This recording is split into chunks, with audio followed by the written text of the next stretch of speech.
नमस्कार दोस्तों। आज राजस्थान के विषय में हम चर्चा करने जा रहे हैं और हमारे साथ जुड़ रहे हैं जयपुर से वरिष्ठ पत्रकार विनोद पाठक जी। मेरे मित्र हैं और हम लोगों ने साथ लंबे समय तक काम किया है। आप सब लोगों ने पहले भी देखा होगा इन्हें हमारे चैनल पर। और इस बार हम सिलसिला शुरू कर रहे हैं थोड़ा सा राजस्थान चुनाव, चूंकि अब टिकट डिक्लेयर होने शुरू हो चुके हैं लगभग ज्यादातर सीटों पर। अभी तक जो मैं देख रहा हूं 99 सीट्स पर बीजेपी और कांग्रेस के प्रत्याशी फाइनल हो चुके हैं, ऑलमोस्ट 50% पर 200 सीटों में से। बाकी अभी सूची आनी बाकी है और जो अभी तक सूची आई है उनसे बहुत सारी खबरें भी सामने आई हैं। लेटेस्ट डेवलपमेंट यह है कि कल कांग्रेस ने अपनी चौथी और पांचवी सूची जारी की, जिसमें 61 कैंडिडेट्स उन्होंने डिक्लेयर किए हैं। तो विनोद जी, आपका स्वागत है हमारे चैनल पे। और हमें ये बताइए कि ये टुकड़ों टुकड़ों में लिस्ट जो जारी कर रही है कांग्रेस, मैं देख रहा था कि 33 एक बार आई, 43 एक बार, 19 एक बार आए, 56 एक बार और 5 अलग से देर रात कल। ये क्या स्ट्रेटेजी है? देखिए जो ये भी कहते हैं ना, फूक फूक के कदम रखना, या दूध का जला छाछ को फूक के पीता है, तो ये वाली स्थिति है। तो पहले ये मतलब कांग्रेस में देखा जाए तो थोड़े अंतर विवाद ज्यादा हैं, और खासकर आप जानते हैं कि पिछले 5 साल से गहलोत वर्सेस पायलट यहाँ होता रहा है। तो हम्म। ये सूचियों में इसका प्रभाव दिखता है। हालांकि जो सूचियों को अगर आप माइन्यूटली देखेंगे तो कोई नया कोई खास प्रयोग तो नहीं हुआ है, पर वही इसमें ज्यादातर एक दूसरे के नामों पे ज्यादा विरोध नहीं हुआ है। और ये दिखाने की कोशिश हुई है कि भाई हम एक हैं, पर उसमें मेन कारण ये है कि तुम मेरा विरोध मत करो, मैं तुम्हारा ना करूं।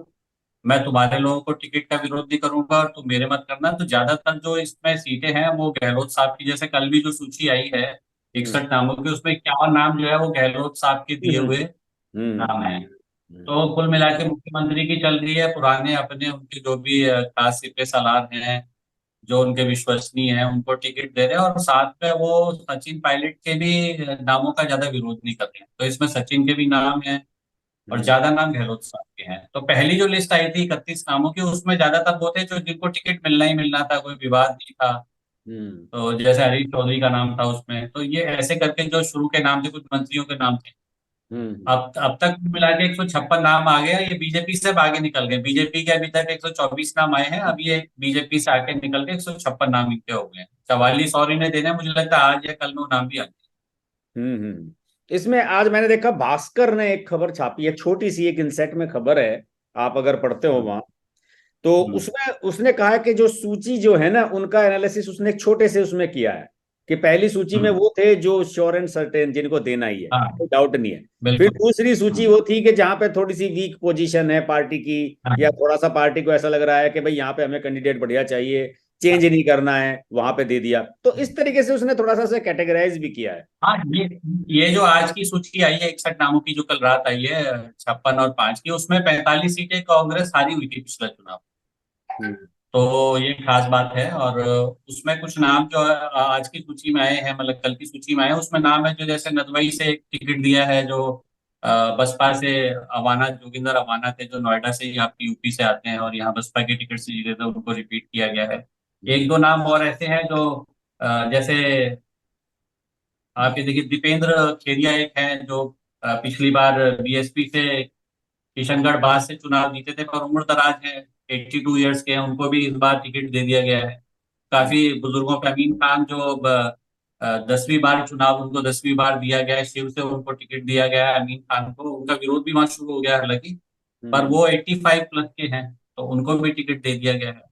इमरान खान का एक बड़ा दिलचस्प मामला कल की सूची में है। तिजारा से ये लड़ेंगे महंत बालकनाथ के खिलाफ, जिनका आज नामांकन में योगी आदित्यनाथ भी आ रहे हैं। हम्म। तो या इनको बसपा से टिकट फाइनल हो गया था, नाम डिक्लेयर हो गया था, पर कल रात इनको कांग्रेस से टिकट मिल गया है। ये भी बसपा के कैंडिडेट थे, तो मतलब तोड़ के कांग्रेस में ले आए हैं कैंडिडेट को ही। हम्म। इसके अलावा एक महादेव खंडेला, एक खंडेला जगह है, सीकर डिस्ट्रिक्ट में सीट है, उनको टिकट दिया गया है। और इनके नाम का भी वहां विरोध हो रहा है। निर्दलीय पहले जो है चुनाव जीत चुके हैं। और हम्म। एक कांति प्रसाद मीणा है, थाना गाजी से विधायक थे निर्दलीय, इनको टिकट दिया गया है। तो ऐसे कुछ नाम हैं जो। हम्म। और एक और विशेष मैं बात बताऊं कि कुछ जाटवों को बहुत टिकट दिया गया है कल की सूची में। हम्म।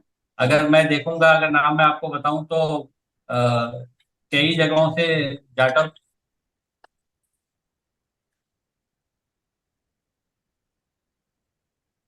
जैसे आप ये देखेंगे कटुम्बर से जो एक जगह है, कटुम्बर है अलवर डिस्ट्रिक्ट में, वहां से एक जो सिटिंग एमएलए थे उनका टिकट काटा है बाबूलाल बैरवा का, उनकी जगह संजना जाटव को टिकट दिया गया है। बसेड़ी एक जगह है, वहां से खिलाड़ी लाल बैरवा जो सचिन पायलट ग्रुप के हैं, उनका टिकट काट के संजय कुमार जाटव को दिया है।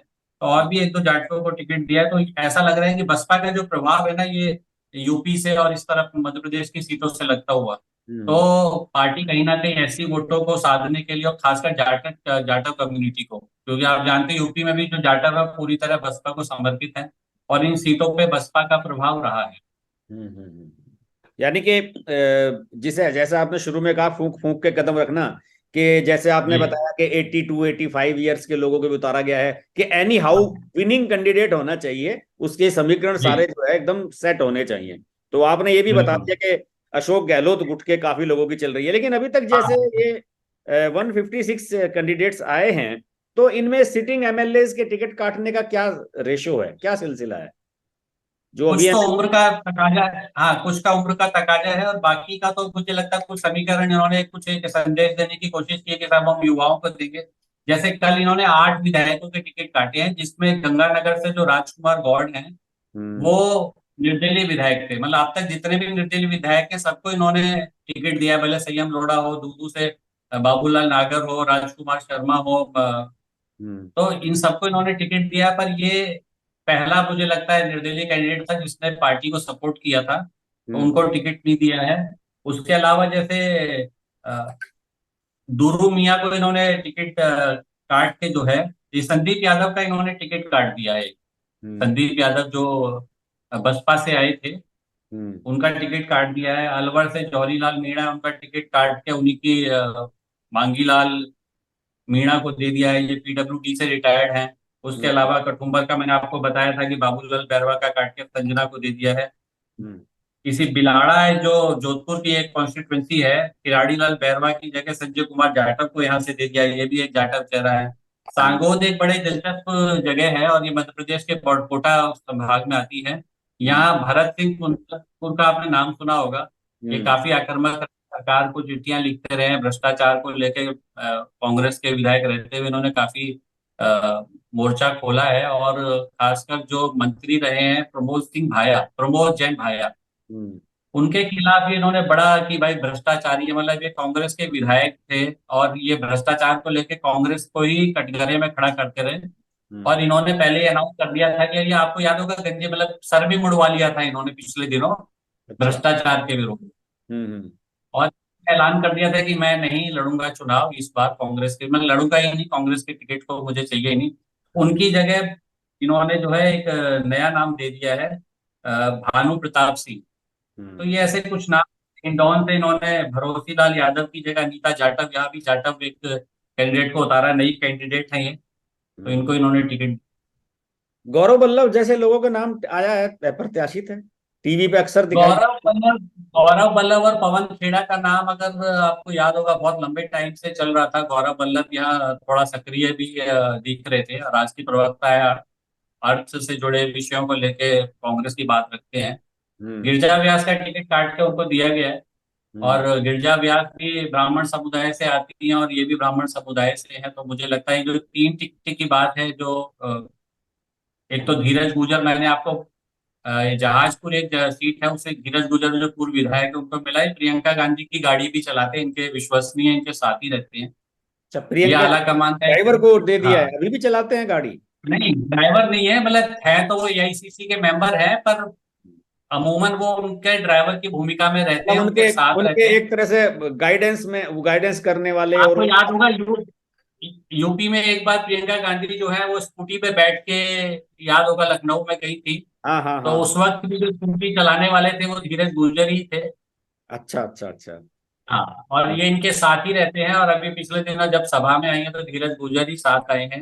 हम्म। एक इनको टिकट दिया है, इसके तो ये अलावा तो ये मानवेंद्र टिकट ये सिंह। टिकट तो हाईकमान से आया होगा फिर। हाँ, ये हाईकमान का टिकट है। हाईकमान का एक टिकट और है, वो है मानवेंद्र सिंह जासोल, जो अच्छा। जसवंत सिंह के सुपुत्र हैं, पहले भी यहाँ से विधायक रहे हैं राजस्थान से। हाँ तो हाँ। उनको भी हाईकमान से टिकट, शिवाना से टिकट दिया गया है उनको।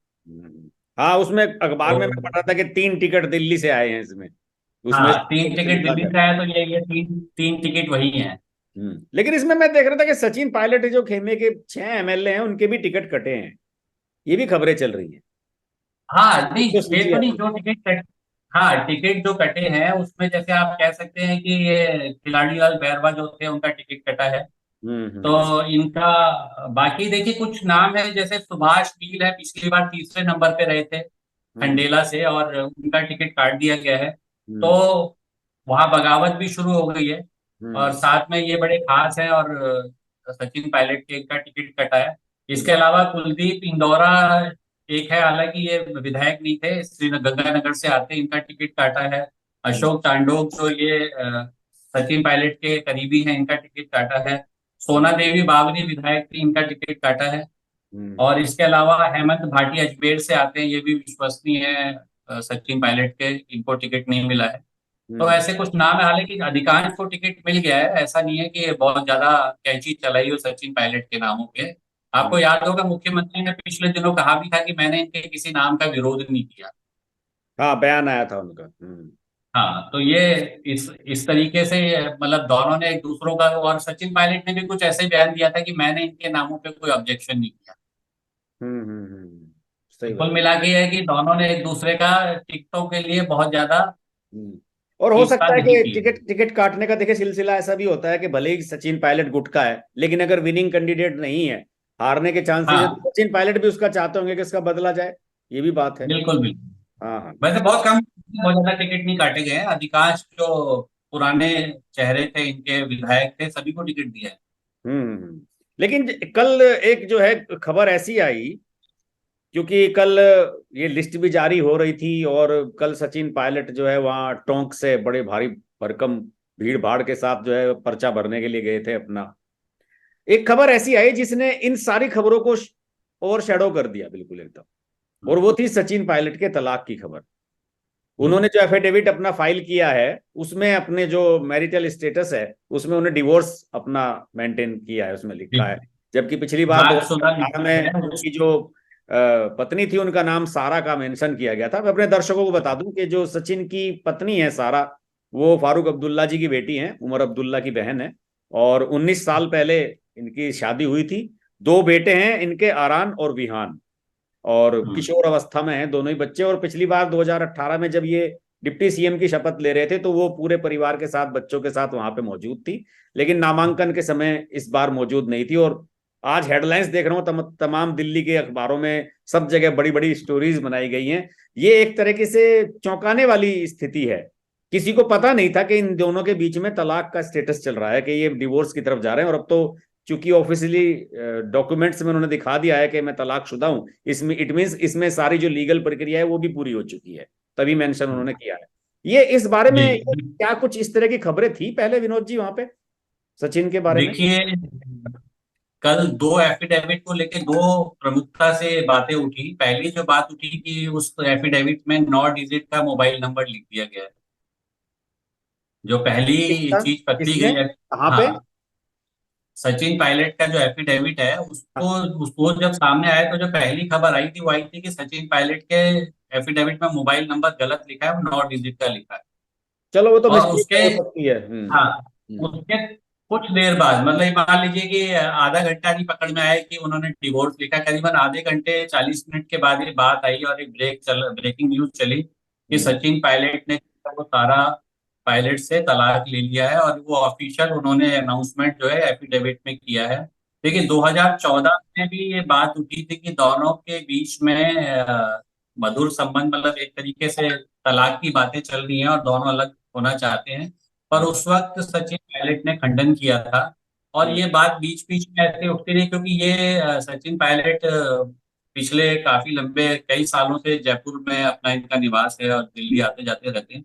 हम्म। तो कभी उस तरीके से सारा पायलट जो है नहीं रही है जयपुर में, इनके घर पे नहीं रही, ये हम्म। अकेले ही लंबे टाइम से यहाँ रह रहे हैं। हम्म। तो ये कयास है कि दोनों सेपरेट हैं, अलग हैं। और हम्म। तलाक की बात चल रही है, ये कोई कहीं कोई, क्योंकि बार बार खंडन होता रहा, ये किसी को पता नहीं था। हम्म। पर चूंकि ये कल ऑफिशियल उन्होंने डिक्लेयर कर दिया, पर ये भी कह रहे हैं कि भले तलाक हो गया है पर दोनों के बीच में बड़े मधुर संबंध है, और बच्चों के पालन पोषण को लेकर दोनों जो है साथ हैं और उस तरीके से कभी।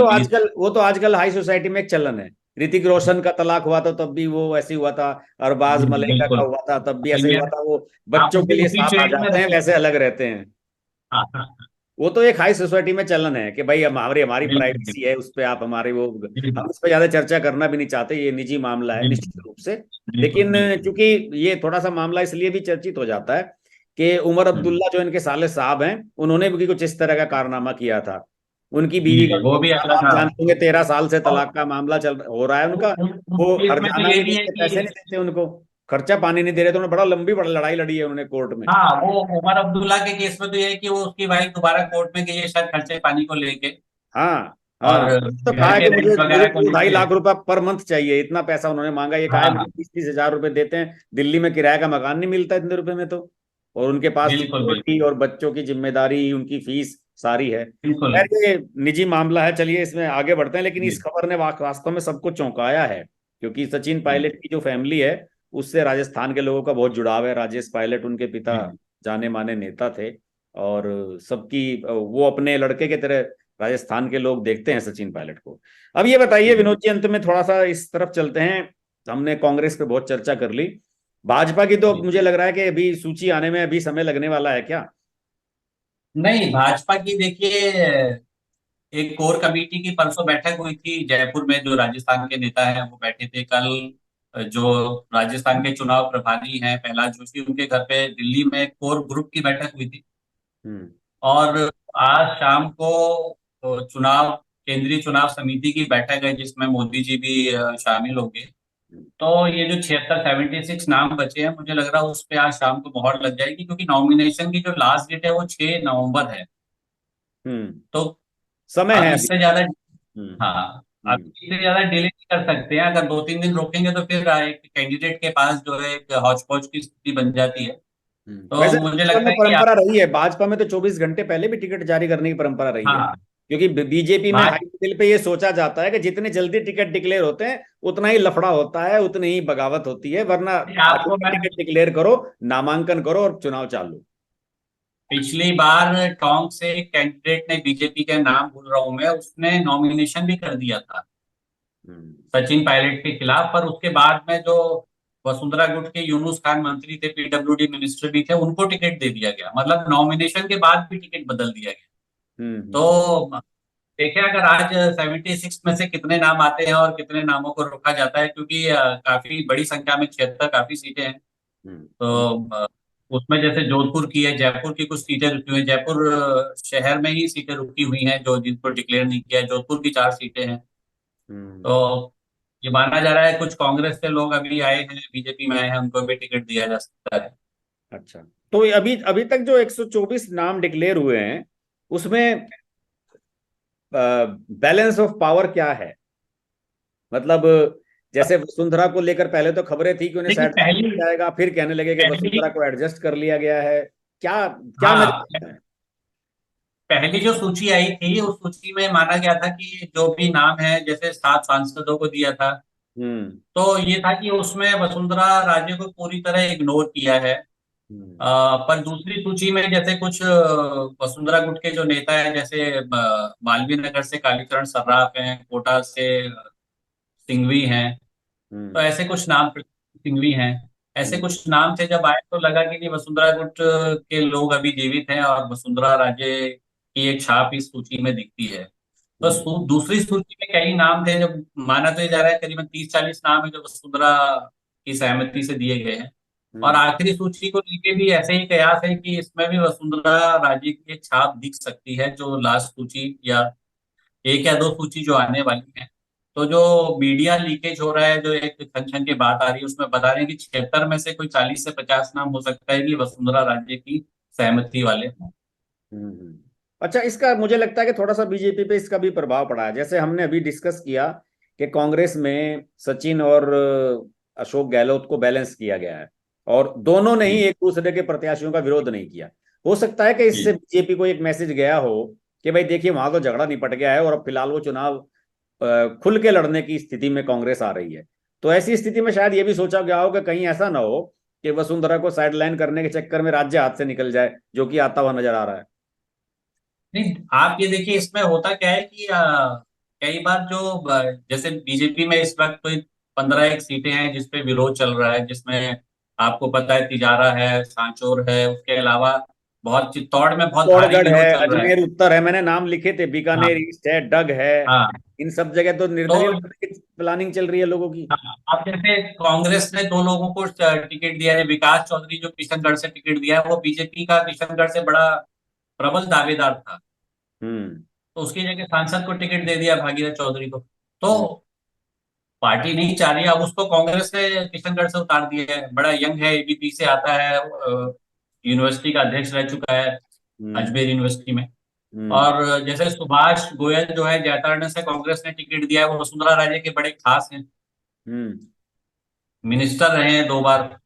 तो कहने का मतलब है पार्टी भी मुझे लगता है कुछ ऐसी सीटों पे अभी कर रही है कि जहाँ, क्योंकि दोनों के बीच में जो अभी कैंडिडेट है, मैं आज देख रहा था कोई 90 कुछ कैंडिडेट हैं जो आमने सामने आ गए।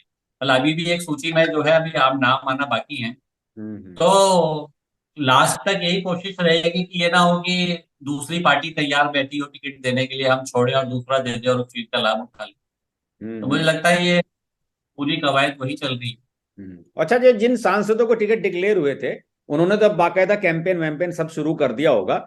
उनके प्रति क्या माहौल है? थोड़ा सा बताइए खुल के देखिए, उनके बारे में जरा, क्या क्या मैं बताऊं फीडबैक। आपको जैसे मैंने देखा कुछ का तो विरोध भी हुआ है, राज्यवर्धन राठौड़ वगैरह का तो विरोध हुआ है कुछ हाँ, जगह। राज्यवर्धन सिंह राठौर का तो अभी भी विरोध चल रहा है, हालांकि उन्होंने कैंपेनिंग भी शुरू कर दी है। हम्म। और वहां के जो पूर्व मंत्री हैं और विधायक रहे हैं और वसुंधरा ग्रुप के राजपाल सिंह शेखावत है, वो उन्हीं हम्म। के कुछ लोग विरोध कर रहे हैं। हाँ। उसके अलावा एक आशु सिंह जो है वो संघ के बैकग्राउंड से ही है, और उसका भी विरोध जारी है, और हो सकता है वो निर्दलीय भी चुनाव लड़े। हम्म। और आशु सिंह की खास बात है कि वो, उसने जो एक वहाँ कम्युनिटी में काफी पैसा खर्च किया और अपनी जेब से वो पेंशन भी देता है, मतलब प्राइवेट पेंशन भी बांट रहा है लोगों को। अच्छा। तो इस तरीके से वो कोविड में काफी काम किया। इवन राम मंदिर के लिए उसने बताते हैं कि 1.25 करोड़ रुपए चंदा दिया था। हम्म। तो उसको टिकट नहीं मिला है, तो वो एक विरोध में है। राजपाल सिंह जोटवाड़ा से विरोध में है। इसके अलावा आपको पता होगा जो जयपुर राजघराने की राजकुमारी है दिया कुमारी, हम्म। उनको नगर से टिकट दिया है, वो भी राजसमंद से सांसद है। उनका विरोध जो है वैसे तो कोई खास नहीं था, पर जो सिटिंग एमएलए हैं जो भैरव सिंह शेखावत जी के दामाद भी हैं, नरपत सिंह राजवी, हम्म। उनका टिकट काटा था। और कुछ ऐसी बयानबाजी आई थी कि साहब वो मुगलों का साथ देने वालों को आपने टिकट दे दिया, उस टाइप का बयान आया था। हालांकि उन्होंने खंडन किया, पर हम्म। दैनिक भास्कर ने उसका एक वीडियो भी जारी कर दिया था। हम्म। तो उनको चित्तौड़गढ़ से टिकट दे दिया, जो विरोध कर रहे थे। पर वो चित्तौड़ पहुंचे तो वहां चंद्रभान सिंह आक्या विरोध कर रहे हैं। हाँ। तिजारा में बाबा बालकनाथ का विरोध हो रहा है, हालांकि आज नॉमिनेशन कर देंगे। हम्म। उसके अलावा सांचौर में जो देवजी पटेल हैं, उनका विरोध हो रहा है सांसदों में। हम्म। और अभी जो सबसे ज्यादा सक्रिय लग रहे हैं जो सांसद हैं, वो है किरोड़ी लाल मीणा, जिनको सवाई माधोपुर से मिला है। तो आपको याद है पिछले दिनों उन्होंने काफी उधम भी मचाया था, और एक प्राइवेट लॉकर्स की वहां पहुंच गए थे, और उन्होंने कहा था कि जब तक ईडी नहीं आएगी, इनकम टैक्स नहीं आएगी, मैं उठूंगा नहीं। तो उन हम्म। लॉकरों की जांच भी करवा ली थी उन्होंने, कोई कई करोड़ रुपए मिल भी चुके हैं उन लॉकर से। हम्म। तो और पेपर लीक को लेके बड़े मुखर रहे हैं। और यहाँ पे उनकी जो प्रसिद्धि है वो धरना देने को लेकर है, किरोड़ी लाल मीणा की। हम्म। तो एक उनकी भी सीट मगर है, तो किरोड़ी वहां लाल कोई मीणा विरोध तो नहीं हमेशा है। खबरों में रहते हैं, और पता नहीं हाँ। उन्हें जो है टिकट देने के पीछे क्या मंशा है। ये तो कहीं ऐसा ना हो कि अगर जीत गए तो मुख्यमंत्री पद का दावा करने लगे। देखिए, पूर्वी राजस्थान में उनका अच्छा प्रभाव है, खासकर ये दौसा हो गया आपका, इधर सवाई माधोपुर, करौली की सीटें हो गई, सवाई माधोपुर हो गया, ये पूरा पूर्वी राजस्थान हाँ, की। कुछ जब उन्होंने बड़े बड़े पार्टी, क्षेत्र में प्रभाव उठाने, उसका लाभ उठाने हाँ, के लिए पार्टी ने टिकट दिया। कैथलिक कम्युनिटी, जो मीणा कम्युनिटी में अच्छा प्रभाव है। और 2008 में जब सरकार गई थी बीजेपी की, तब उन्होंने बगावत करके कैफी उम्मीदवार उतारे थे। उनकी पत्नी उस वक्त मंत्री भी बनी थी अशोक गहलोत सरकार में, गोलमा देवी। अच्छा, अच्छा, अच्छा, अच्छा। तो वो अच्छा। हार का बड़ा कारण बने थे बीजेपी की 2008 की। हाँ, हाँ। चलते चलते बस दो दो पंक्तियों में बता दीजिए, हनुमान बेनीवाल की पार्टी का क्या स्टेटस है अब वहाँ? अब क्या स्थिति है हनुमान उनकी? बेनी हनुमान बेनीवाल जी ने अभी 2-3 दिन पहले एक बड़ी सभा की थी, और उन्होंने अभी गठबंधन कर लिया है चंद्रशेखर रावण से। जो हम्म। आजाद पार्टी है, आजाद पार्टी हाँ, अम्बेडकर है। और मैंने देखा है दिल्ली अखबारों में हेडलाइन लगी, हनुमान और रावण साथ आए। हाँ। और, और उसमें वो एक का चुनाव चिन्ह केतली और बोतल है। और पिछले दिनों काफी बड़ी यहाँ विद्याधर नगर में उन्होंने एक रैली भी की जिसमें दोनों ही थे साथ में। हाँ। और उसमें बड़े एरोगेंट नजर आ रहे थे हनुमान बेनीवाल, और उन्होंने कई लोगों को चांटे वांटे भी बजा दिए और काफी जो है गुस्से में रहे वो। और अब वो चुनाव भी लड़ रहे हैं, खींवसर से चुनाव भी लड़ रहे हैं, अपने भाई की जगह खुद का उन्होंने नाम डिक्लेयर किया है। तो मुझे लग रहा है कि 2-3 सीटों पे हो सकता है वो अच्छा परफॉर्म करें और थोड़ा इनको फायदा मिल जाए जो दलित वोट आएंगे। देखिए भीम आर्मी का एक पेनिट्रेट किया है, भीम आर्मी ने पूरे राजस्थान में जहां जहां दलित वोटर। हम्म। तो अभी देखना होगा कि वो कितना कन्वर्ट होके रावण की बात हनुमान के लिए कितनी मानी जाएगी।